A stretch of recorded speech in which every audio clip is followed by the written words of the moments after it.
খোলা মাঠ প্রায় নেই। আগে বিভিন্ন এলাকায় মাঠে লোকে দেখতো ছেলেরা ফুটবল খেলছে, আজকাল দেখতে পায় না, মাঠ নেই, কোথায় খেলবে? ওই ময়দান সব চত্বরে কিছু। কিছু রিয়েল এস্টেট হয়ে গেল, পুকুর বুঝিয়ে রিয়েল এস্টেট করে ফেললো। পাড়ার লোকেরা যারা পুকুর বোঝানোর বিরুদ্ধে প্রতিবাদ করতে গেল, তাদের তৃণমূলীরা ধমকে ধামকে পিটিয়ে ঠান্ডা করে দিল।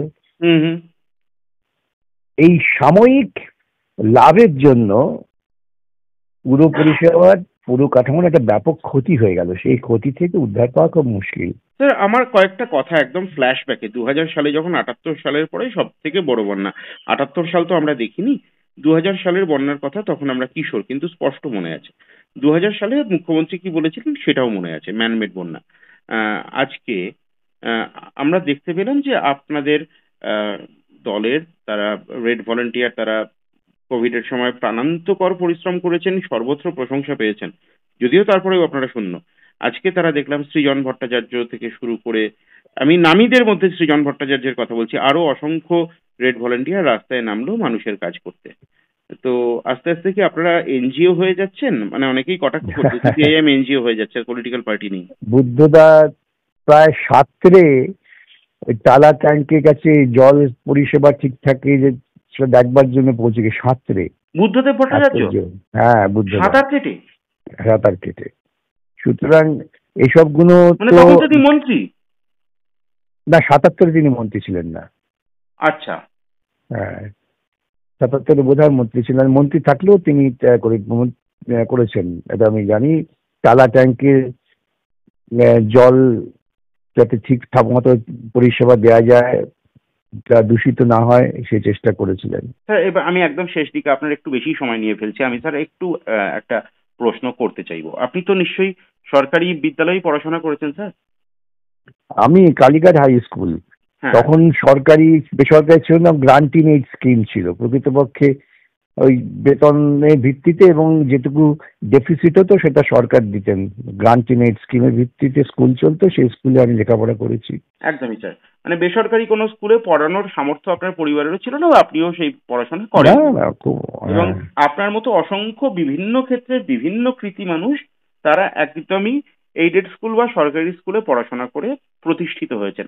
এবার স্যার আমি একদম জাম্প কাটে হীরক রাজার দেশের একটা চিত্রে চলে যাব, যেখানে আজ থেকে পাঠশালা বন্ধ। আজ থেকে স্যার পাঠশালা বন্ধ। আমার আশঙ্কা হচ্ছে যে আপনাদের মতো সম্ভাবনাময় যারা যারা আর্থিক কারণে বা সামাজিক কারণে বা নীতিবোধের কারণে বেসরকারি ইংরেজি মিডিয়াম স্কুলে কলেজে পড়াশোনা করে না, সরকারি স্কুলে পড়াশোনা করে, তাদের ভবিষ্যৎটা কি হবে? বৃষ্টি হলো কলকাতা এবং সংলগ্ন জায়গায়, সারা পশ্চিমবাংলার সমস্ত স্কুলে পুজোর ছুটি দিয়ে দেওয়া হলো, কি বলবেন স্যার?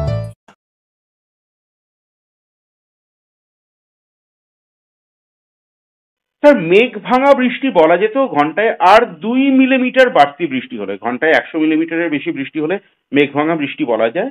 98 মিলিমিটার বৃষ্টি হয়েছে ভোর 3টে থেকে 4টের মধ্যে, অস্বাভাবিক বৃষ্টি। আমি ব্যক্তিগতভাবে অনেকের কথা জানি যারা প্র্যাকটিক্যালি হাতে প্রাণ নিয়ে, বিশেষ করে যারা কর্পোরেট সেক্টরে চাকরি করেন, তারা হাতে প্রাণ নিয়ে আজকে কলকাতা শহরে বেরিয়েছেন। এতজনের মৃত্যু সহনাগরিকের, এই মুহূর্তে 7জন, সংখ্যার আরো বাড়তে পারে। বিদ্যুৎ স্পৃষ্ট হয়ে তারা মারা গেলেন। আপনি যখন মেয়র ছিলেন স্যার, আমি খুব ভালো করে মনে করতে পারি, আপনি তখন আপনার অন্যতম গুরুত্বপূর্ণ কাজগুলোর মধ্যে একটা ছিল সুয়ারেজ, নিকাশি ব্যবস্থা, এবং সেই নিয়ে আপনাকে ভালো খারাপ দুই মন্তব্য বিস্তর শুনতে হয়েছে। এরকম কটাক্ষ শুনতে হয়েছে যে আপনি মাটির ওপরে উন্নয়ন করলে হয়তো সেটা চোখে দেখা যেত। আজকে এই ভয়ঙ্কর অবস্থা, স্যার আপনি নিজেও ঘরবন্দি, কি বলবেন? দেখুন, আমি এটা বাস্তবত সকলকেই মেনে নিতে বলবো যে হঠাৎ যদি ব্যাপক বৃষ্টি হয় তবে ভারতবর্ষের যে কোনো মহানগরীতেই জল জমে যেতে পারে। এটা সমস্যা নয়। সমস্যা হচ্ছে জল কত দ্রুত নিষ্কাশিত হবে।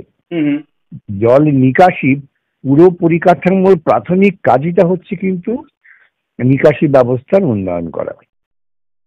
এখন কলকাতা একটা পুরনো অপরিকল্পিত শহর এবং ধীরে ধীরে কলকাতা শহরের আয়তন বৃদ্ধি পেয়েছে। প্রথম দিকে যে কলকাতা ছিল গুটি কয়েক অঞ্চল নিয়ে, গোবিন্দপুর, সুতানুটি, সেটা তো আজকে নেই। আজকে ব্যাপক তার এলাকা বৃদ্ধি হয়েছে, বৃহত্তর কলকাতা বলা হয়। সেই বৃহত্তর কলকাতার উন্নয়নের পরিকাঠামোগত উন্নয়নের দিকে যে নজর দেওয়া দরকার ছিল, যেটা মাথায় রেখে কেএমডিএ তৈরি হয়েছিল বা সিএমডিএ তখন, হুম হুম, সিএমডি। তারপর কেএমডিএ আমরা আমাদের সময় ঠাট্টা করে বলতাম, মানে যখন চালু হলো চারিদিকে খোঁড়াখুড়ি হচ্ছে যে কাটছি মাটি দেখবি আয় কেএমডিএ। এইটা ছিল মূল পরিকল্পনা। তা সেই পরিকল্পনাটা বাস্তব রূপায়ণ নির্ভর করে পুরো পরিষদগুলোর উপরে, পুরো সভাগুলোর উপরে, এবং পাশাপাশি পুরো দপ্তর সামগ্রিকভাবে রাজ্য সরকারের এইভাবে তার উন্নয়ন পরিকল্পনা হওয়া দরকার। হুম হুম, কলকাতায় বাহ্যিক খানিকটা উন্নয়ন হচ্ছিল, শহর বৃদ্ধি পাচ্ছে, বিভিন্ন ওয়ার্ড যুক্ত হচ্ছে। 81 সালে যখন বামফ্রন্ট সরকার একটা নতুন আইন করলেন, একটা যুগান্তকারী আইন বলা যেতে পারে পুরো প্রশাসনের ক্ষেত্রে, তখনও কিন্তু ভারতবর্ষের সংবিধান সংশোধিত হয়নি। হুম হুম, 1981 সালে কলকাতা পুরসভার আইনে বলা হলো যে এটা এক স্বায়ত্ত শাসিত স্বাধীন সংস্থা, এদেরও একটা ওই রাজ্য সরকার বা কেন্দ্রীয় সরকারের মতো ক্যাবিনেট থাকবে, মেয়র হবেন তার মাথায়, হুম হুম, মেয়র পরিষদ তৈরি হবে, বিভিন্ন দপ্তর বন্টন করে দিয়ে তারা দেখভাল করবেন। হুম হুম, সেই পরিকল্পনা অনুযায়ী কলকাতা পুরসভার কাজকর্ম চলছিল। হুম হুম, কিন্তু ছোট করে বললে পরে 2005 থেকে 2010 যখন সুব্রত বাবুর আমলের পরে বামপন্থীরা ক্ষমতা এলেন, হুম হুম, তখন কলকাতার মূল যে পরিষেবা, নিকাশি পরিষেবা, ব্রিক্সওয়্যার যাকে বলা হয়, ব্রিটিশ আমলে তৈরি হয়েছিল, হুম হুম, সেই কাজটার দিকে বিশেষ নজর দেওয়া হয়। পাশাপাশি কলকাতা এনভায়রনমেন্টাল ইমপ্রুভমেন্ট প্রজেক্ট কেইআইপি এই সংলগ্ন এলাকাগুলোতে জুড়েও কাজ শুরু হয়। এই কেইআইপি এলাকাতে সুব্রতবাবু কিছু কাজ শুরু করেছিলেন, এটাও ঐতিহাসিক ঘটনা। হুম হুম, তখন আমাদের আমলে আমরা ওই ব্যাপক নিকাশি তার উন্নয়ন ঘটাই, যার ফলে পরবর্তীকালে কলকাতা শহরে বৃষ্টি ব্যাপক হলেও জল জমলেও ঘন্টাখানেকের মধ্যে জল বেরিয়ে যেত। একেবারেই একেবারেই। কিন্তু 2010-এর পরে যারা ক্ষমতায় এলেন তারা, দুর্ভাগ্যজনকভাবে এটা সত্য, তারা বাহ্যিক প্রচারের উপর এত গুরুত্ব দিলেন, পুরসভার ফান্ড সেই সব জায়গায় খরচা হলো, কোথায় সিঙ্গুরে কি হবে সেই জন্য মমতার নাম করে পুরসভা বিজ্ঞাপন দিতে শুরু করে দিল, হুম হুম, পুরসভা পুজোর পেছনে নজর দিতে শুরু করলো। অর্থাৎ তাদের মূলগত যে কাজ সেই কাজের দিকে নজর ছিল না, ঘাটতি ছিল। আর ওই তথাকথিত সৌন্দর্যায়নের নাম করে প্রাকৃতিকভাবে জল নিকাশের যে কতগুলো পদ্ধতি, খোলা মাঠ থাকলে জল সেখান থেকে মানুষ জল টেনে নেয় মাঠ, একদম। এই যে ডোবা পুকুর সামান্য জলাশয়, সেগুলো থাকলে পরেও কিন্তু বৃষ্টি হলে তারা জল নিকাশির কাজটা করে প্রাকৃতিকভাবে। হুম হুম, এরা ক্ষমতায় এসে রিয়েল এস্টেট তাকেও তোল্লা দেওয়ার জন্য, কারণ সেখান থেকে কাটমানি আসে, বিভিন্ন এলাকার এই খোলা মাঠগুলোকে সৌন্দর্যায়নের নাম করে ঢেকে দিলেন। তারপরে যার ফলে জল আর যাওয়ার জায়গা রইল না, হুম, খোলা মাঠ প্রায় নেই। আগে বিভিন্ন এলাকায় মাঠে লোকে দেখতো ছেলেরা ফুটবল খেলছে, আজকাল দেখতে পায় না, মাঠ ঠিক, নেই, কোথায় খেলবে? ওই ময়দান সব চত্বরে কিছু। কিছু রিয়েল এস্টেট হয়ে গেল, হুম পুকুর বুঝিয়ে রিয়েল এস্টেট করে ফেললো। পাড়ার লোকেরা যারা পুকুর বোঝানোর বিরুদ্ধে প্রতিবাদ করতে গেল তাদের তৃণমূলীরা ধমকে ধামকে পিটিয়ে ঠান্ডা করে দিল।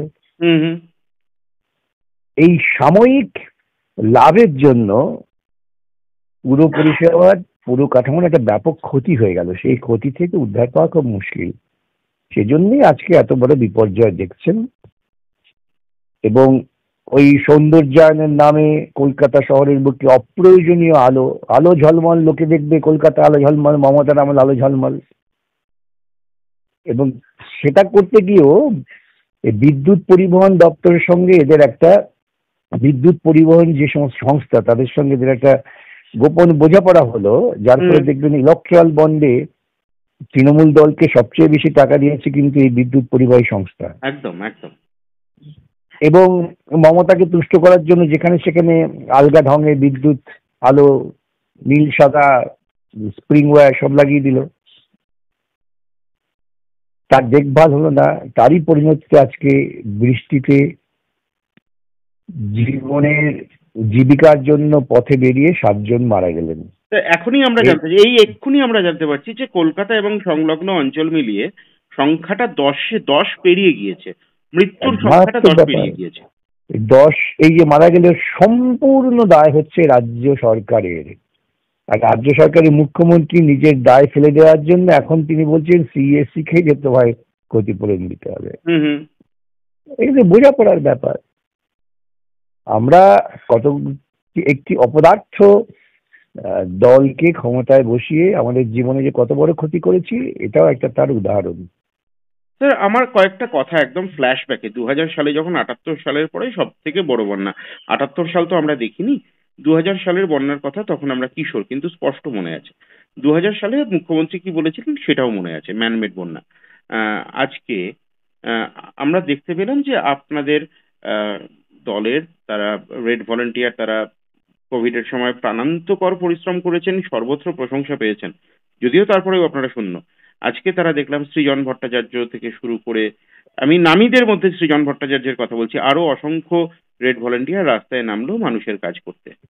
তো আস্তে আস্তে কি আপনারা এনজিও হয়ে যাচ্ছেন? মানে অনেকেই কটাক্ষ করছে সিপিআইএম এনজিও হয়ে যাচ্ছে, পলিটিক্যাল পার্টি নেই। দেখুন, এটা না, আমি যখন ছাত্র যুব হিসেবে এলাকায় কমিউনিস্ট পার্টি তৈরি করছি, তখন ওই কালীঘাট অঞ্চলে বানের জলে না অনেক ছোট ছোট বস্তি তারা খুব ক্ষতিগ্রস্ত হতো। হুম। এমনকি 78 সালের বন্যায়ও প্রচুর ত্রাণ সংগ্রহ করে আমি ত্রাণের ব্যবস্থা করেছিলাম। তখন ভেতরে বাইরে আমি সবাই আমাকে বলেছিলেন যে এটা এনজিও নয়, তুমি এনজিওর কাজ করছো। আমি ঠিক আছে, চুপ করে বসে থাকুন আপনারা। হুম। মানুষের প্রয়োজনে মানুষ যখন অসহায় অবস্থায় আছেন তখন তাদের পাশে দাঁড়ানোটা প্রাথমিক মানবিক কর্তব্য। এই প্রাথমিক মানবিক কর্তব্যটা যদি আমরা না করি, তাহলে আমরা মানুষ আমাদের প্রতি ভরসা রাখবে কেন, বিশ্বাস করবে কেন যে তোমরা আমার বিপদে থাকতে পারো? সেই জন্যই যারা বলেন যে এনজিও, অনেকেই বলেন, আমি জানি সেটা ভেতরের লোকও বলেন, বাইরের লোকও বলেন, তারা প্রকৃতপক্ষে এই সামাজিক চিত্রটার সম্পর্কে অবহিত নন, সেই জন্য এই কথাগুলো বলেন। কিন্তু এই সব কাজ করা উচিত। ভোট দিয়ে তো সব বিচার হয় না। রেড ভলেন্টিয়ার্সরা তারা তাদের এই বয়স সুলভ আত্মত্যাগের মধ্য দিয়ে কিন্তু মানুষের কাছে সম্মান অর্জন করেছেন। তৃণমূলের কোনো যুবকর্মীকে দেখলে লোকে বলবে ও ঠিকাদারি করছে কিংবা কাটমানি নিচ্ছে, কিন্তু বামপন্থী একজন কর্মীকে দেখলে বলবো না, ছেলেটা ডেডিকেশন আছে। এই গুণগত পার্থক্য উপলব্ধি করাটা অত্যন্ত গুরুত্বপূর্ণ সামাজিক দায়। স্যার, একটা কথা একটু ইতিহাসের দিকে একটু ফিরে তাকাতে চাইবো। আপনি আমাদেরকে একটুখানি বলুন, আমরা তো সিনিয়রদের কাছে, আমাদের আগের প্রজন্মের কাছে 78 সালের বন্যার কথা শুনেছি। 78 সালে ভয়ঙ্কর বন্যা হয়েছিল এবং বামফ্রন্ট সরকারে আসার পরে প্রথম বামফ্রন্টের প্রথম চ্যালেঞ্জ ছিল 78 সালের বন্যাকে মোকাবিলা করা। ঠিক কিভাবে সেই সময় প্রশাসন কাজ করেছিল, কি ছিল আপনাদের ভূমিকা, কিভাবে মানুষকে রিলিফ দিয়েছিলেন, একটু যদি বলেন। 78 সালে বন্যায় তবে সবেমাত্র বামফ্রন্ট সরকার প্রতিষ্ঠা হয়েছে। সমস্ত বাম কর্মীরা, নেতারা, তারা প্রত্যেকে রাস্তায় ছিলেন, আর্ত মানুষের পাশে দাঁড়িয়েছিলেন। আমার তো মনে আছে, আমি আমার কথা বলতে পারি, আমি নেতা ফেতা ছিলাম না, সাধারণ কর্মী। হুম। পাড়ায় পাড়ায় ঘুরে লোকের বাড়ি বাড়ি থেকে আটা, চাল, ডাল, পয়সা, যেভাবে যে যা পেরেছেন এই সংগ্রহ করে আমরা আর্ত মানুষের কাছে গিয়েছিলাম। আমি জানি, এটাকে বলতে পারি, তখন প্রশান্ত সুর বোধহয় পুরমন্ত্রী ছিলেন। হুম। বুদ্ধদা প্রায় সাত্রে ওই টালা ট্যাঙ্কের কাছে জল পরিষেবা ঠিকঠাক সেটা দেখবার জন্য পৌঁছে গিয়ে সাঁতরে। বুদ্ধদেব ভট্টাচার্য? হ্যাঁ, বুদ্ধদা সাঁতার কেটে? সাঁতার কেটে। সুতরাং এসব গুলো মানে তো তখন তো তিনি মন্ত্রী? না, 77-এ তিনি মন্ত্রী ছিলেন না। আচ্ছা। হ্যাঁ, 77-এ বোধহয় মন্ত্রী ছিলেন। মন্ত্রী থাকলেও তিনি করেছেন, এটা আমি জানি। টালা ট্যাঙ্কের জল যাতে ঠিকঠাক মতো পরিষেবা দেওয়া যায়, তা দূষিত না হয়, সে চেষ্টা করেছিলেন। সমস্ত সংগঠন তখন রাস্তায় ঝাঁপিয়ে পড়েছিল। এটাই হচ্ছে প্রাথমিক কাজ। সেভাবেই আমরা 78 সালে মানুষকে ওই দুর্যোগের হাত থেকে রক্ষা করতে পেরেছিলাম। স্যার 2025 সালে ফিরে আসি। আপনার প্রাক্তন একজন প্রতিবেশিনীর কথা বলবো, যিনি অত্যন্ত ভালো সঙ্গীতকার, যিনি অত্যন্ত ভালো গীতিকার, যিনি অত্যন্ত ভালো সুরকার এবং গায়িকাও একই সঙ্গে। পুজো উপলক্ষে তিনি বেশ কিছু গান লিখেছেন, সুর করেছেন, গাওয়া হয়েছে সেসব গান। সেসব গান সোশ্যাল মিডিয়ায় আপলোডও করা হয়েছে। আপনি কি শুনেছেন সেসব গান? কেমন লাগছে? আমার শোনার মতো দুর্ভাগ্য হয়নি। আচ্ছা, এবার আমি আরেকটা কথা, টেকনিক্যাল কথা একদম জিজ্ঞেস করব যে আমাদের রাজ্যের সরকারের একদম শীর্ষ জায়গা থেকে, একদম মাথা থেকে বলা হয়েছে আমাদের রাজ্যটাতে একদম নৌকোর মতো, ঝাড়খণ্ড, বিহার, ওড়িশা বিভিন্ন জায়গা থেকে জল ছেড়ে দেওয়া হয়, কিন্তু নিম্নচাপ তো উত্তর পূর্ব বঙ্গোপসাগরে নিম্নচাপ হয়েছে, ঠিক আছে, কিন্তু তার জন্য মেঘভাঙা বৃষ্টির জন্য অন্তত পাগল না হলে কেউ কোনো রাজনৈতিক দল বা কাউকে দায়ী করতে পারে না, যদি একেবারে বদ্ধ পাগল না হয় অথবা শয়তান না হয়। কিন্তু প্রশ্ন হচ্ছে যেটা, যে এই যে অবস্থা, সেটা কমব্যাট করার দায়িত্ব তো সরকারের। সেক্ষেত্রে কি অন্যকে দোষারোপ করেই সরকারের পার পেয়ে যাওয়া উচিত? প্রশাসক ছিলেন আপনি, কি মনে করেন? দেখুন, যার কথা আপনি উল্লেখ করলেন তিনি কখনো কোনো গঠনমূলক কাজ করেছেন? আমার একটা প্রশ্ন। সব সময় তিনি অন্যের ঘাড়ে দায়ের দোষ চাপিয়ে কিছু তোষামোদকারীদের দিয়ে হই হই করিয়েছেন। মনে থাকতে বামফ্রন্ট সরকার যখন ক্ষমতায় ছিল, বন্যার সময় তিনি কেন্দ্রীয় সরকারের কাছে, বোধহয় তখন কেন্দ্রীয় সরকারের সঙ্গে তার একটা গভীর যোগাযোগ ছিল। পিএম টু ডিএম, পিএম আয়লার। হ্যাঁ, এই যে ম্যান মেড বন্যা, টাকা দেবেন না, হুম। এক প্রথম কথা। আর দুই হচ্ছে PM to DM. Hmm. DVC একটা পরিকল্পনা যা প্রকৃতপক্ষে আমাদের দেশের এবং বিশেষ করে পূর্বাঞ্চলীয় রাজ্যের সেচ ব্যবস্থার ক্ষেত্রে একটা গুরুত্বপূর্ণ ভূমিকা, বিদ্যুৎ উৎপাদনের ক্ষেত্রে একটা গুরুত্বপূর্ণ ভূমিকা পালন করে। ডিভিসির পরিকল্পনা নিয়ন্ত্রণের জন্য এই লাগোয়া রাজ্য সরকারের প্রতিনিধিরা ছিলেন, ঝাড়খণ্ড, বিহার, পশ্চিমবঙ্গ। সেখান থেকে তিনি প্রতিনিধি প্রত্যাহার করলেন কি উদ্দেশ্যে? পশ্চিমবঙ্গের ভালোর জন্য, না আমি অপদার্থ কিছু করতে পারবো না দোষারোপ চাপাবার জন্য?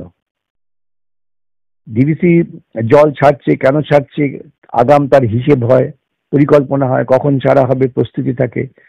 সেই কমিটিতে পশ্চিমবঙ্গের উচ্চস্তরের প্রতিনিধিরা ছিলেন, তাদের তিনি প্রত্যাহার করে নেন কেন? এইসব মৌলিক প্রশ্ন করলে পরেই দেখবেন তার কোনো জবাবও নেই। তখন পাল্টা হচ্ছে কুৎসা আর চিৎকার। এই চিৎকার আর কুৎসা নিয়ে আমরা ক্রমশ ক্রমশ উপমুন্ডুক হয়ে পড়ছি। স্যার, এবার আমি একদম শেষ দিকে, আপনার একটু বেশি সময় নিয়ে ফেলছি, আমি স্যার একটু একটা প্রশ্ন করতে চাইবো। আপনি তো নিশ্চয়ই সরকারি বিদ্যালয়ে পড়াশোনা করেছেন স্যার? আমি কালীঘাট হাই স্কুল, হ্যাঁ। তখন সরকারি বেসরকারি ছিল না, গ্রান্টিং এইড স্কিম ছিল প্রকৃতপক্ষে। ওই বেতনের ভিত্তিতে এবং যেটুকু ডেফিসিট হতো সেটা সরকার দিতেন। গ্রান্টিং এইড স্কিমের ভিত্তিতে স্কুল চলতো, সেই স্কুলে আমি লেখাপড়া করেছি। একদমই স্যার, মানে বেসরকারি কোনো স্কুলে পড়ানোর সামর্থ্য আপনার পরিবারেরও ছিল না, বা আপনিও সেই পড়াশোনা না করেন। না, খুব এবং হ্যাঁ। আপনার মতো অসংখ্য বিভিন্ন ক্ষেত্রে বিভিন্ন কৃতি মানুষ, তারা একদমই এইডেড স্কুল বা সরকারি স্কুলে পড়াশোনা করে প্রতিষ্ঠিত হয়েছেন। এবার স্যার আমি একদম জাম্প কাটে হীরক রাজার দেশের একটা চিত্রে চলে যাব, যেখানে আজ থেকে পাঠশালা বন্ধ। আজ থেকে স্যার পাঠশালা বন্ধ। আমার আশঙ্কা হচ্ছে যে আপনাদের মতো সম্ভাবনাময় যারা, যারা আর্থিক কারণে বা সামাজিক কারণে বা নীতিবোধের কারণে বেসরকারি ইংরেজি মিডিয়াম স্কুলে কলেজে পড়াশোনা করে না, সরকারি স্কুলে পড়াশোনা করে, তাদের ভবিষ্যৎটা কি হবে? বৃষ্টি হলো কলকাতা এবং সংলগ্ন জায়গায়, সারা পশ্চিমবাংলার সমস্ত স্কুলে পুজোর ছুটি দিয়ে দেওয়া হলো, কি বলবেন স্যার? দেখুন, আমি তো বহুদিন থেকে বলছি যে এ রাজ্যে সরকারি শিক্ষা ব্যবস্থার যে পরিকাঠামো গড়ে উঠেছিল সেটাকে পরিকল্পিত রূপে ধ্বংস করার প্রয়াস 2011-র পর থেকে হচ্ছে। এবং তার অন্যতম একটা দিক হচ্ছে যখন তখন অযৌক্তিক কারণে স্কুল বন্ধ। আজ থেকে স্কুল বন্ধ, এতে স্কুলের ছাত্রছাত্রীরা তারা হয়তো সাময়িক খুব আনন্দ উল্লাস করতে পারে, কিন্তু অভিভাবক হিসেবে আমরা তো দুশ্চিন্তাগ্রস্ত হয়ে পড়ি, শিক্ষকরা দুশ্চিন্তাগ্রস্ত হয়ে পড়েন যারা সত্যি সত্যি শিক্ষক হিসেবে তাদের ভূমিকা পালন করতে চান। এবং শিক্ষকরা স্যার গণশত্রু হয়ে যান যে তোমরা তো খালি ছুটি পাও। তাহলে এখন এই জায়গায় দাঁড়িয়ে ধরুন আজকে এখানে বৃষ্টি হয়েছে, পশ্চিমবঙ্গের সর্বত্র তো ডুবে যায়নি, তো সেখানে বাচ্চাগুলো স্কুলে কেন ছুটি হবে? আমরা গ্রীষ্মকালেও দেখেছি হঠাৎ দুদিন গরম পড়লো, গরম হয়তো কলকাতায় বা দক্ষিণবঙ্গে হয়েছে, গোটা উত্তরবঙ্গে তো অত গরম পড়ে না, সেখানকার স্কুল বন্ধ করে দেওয়া হলো। এবং পাশাপাশি কিন্তু প্রাইভেট স্কুলগুলো চলছে। আসলে আমি বলি, এই প্রাইভেট স্কুলে যারা পুঁজিপতিরা যারা আছেন অর্থবান, তারা প্রকারান্তরে এই দলের এই মুখ্যমন্ত্রীকে সাহায্য করেন তার এই ভূমিকায়, যে ভূমিকার ফলে সরকারি পরিকাঠামোটাকে ধীরে ধীরে ধ্বংস করে দাও। স্যার, শারদোৎসব চলে এলো। বাঙালির তো এই মুহূর্তে আনন্দ উদযাপনের সময় নয়। বাঙালি অত্যন্ত খারাপ আছে, তার মধ্যেই প্রাকৃতিক দুর্যোগ। আপনি প্রাক্তন মেয়র হিসেবে কলকাতাকে হাতের তালুর মতো চেনেন, সেই কলকাতা আজকে জলমগ্ন।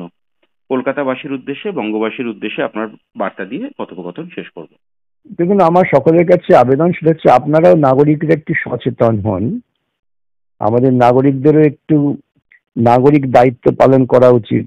এই যে প্লাস্টিক ব্যবহার, আমরা ছেলেবেলা অন্ততপক্ষে বাজারে যখন যেতাম, এটা চটের থলি আর কাগজের ঠোঙা, তাতে পরিবেশ রক্ষা হতো। এখন টেকনোলজি এগিয়েছে, প্লাস্টিকের ব্যাগ হচ্ছে, আমরা বাজারে যাচ্ছি খালি হাতে, গিয়ে প্লাস্টিকের ব্যাগে নিয়ে চলে আসছি, নিয়ে প্লাস্টিকটা ছুঁড়ে ফেলে দিচ্ছি। এতে কিন্তু ভয়ানক ক্ষতি হয়। যে নিকাশি ব্যবস্থা আছে সেই নিকাশি ব্যবস্থা কণ্ঠরুদ্ধ হয়ে যায়, চোকড হয়ে যায় যদি আমি ইংরেজিতে বলি। হুম। আর হচ্ছে যে পরিবেশ রক্ষা করা, যেখানে যতটুকু যে পাচ্ছেন গাছপালা লাগানো, লালন পালন করা, যতটুকু প্রাকৃতিক জলাভূমি আছে তাকে প্রাণ দিয়ে রক্ষা করা। হঠাৎ বাড়ি উঠে গেল বলে মনে হবে আমি আছি নিশ্চিন্তে, নিশ্চিন্তে নন। এই প্রাকৃতিক দূষণের ফলে কিন্তু স্বাস্থ্যের ওপরেও চাপ পড়ে, সামগ্রিকভাবে আপনার পকেটে চাপ পড়বে। সে তার থেকে রক্ষা করার জন্য প্রাকৃতিক পরিবেশটাকে টিকিয়ে রাখুন। সৌন্দর্যায়নের নাম করে আপনার সামনে খোলা ঘাসের মাঠ, সেটাকে ডেকে দিল, আপনি ভাবলেন বাহ কি সুন্দর, আমার গাড়ি রাখার সুবিধে হবে। এতে পুরো পরিষেবা তো ধ্বংস হচ্ছেই, পুরো নাগরিক জীবনও ধ্বংস হবে। নিজেরা খানিকটা দায়িত্ব নিন, নিজেরা দায়িত্ব নিয়ে চললে পরে এই দায়িত্ব জ্ঞানহীন যারা পুরো প্রশাসক আছেন তাদেরও চেতনা বৃদ্ধি পাবে।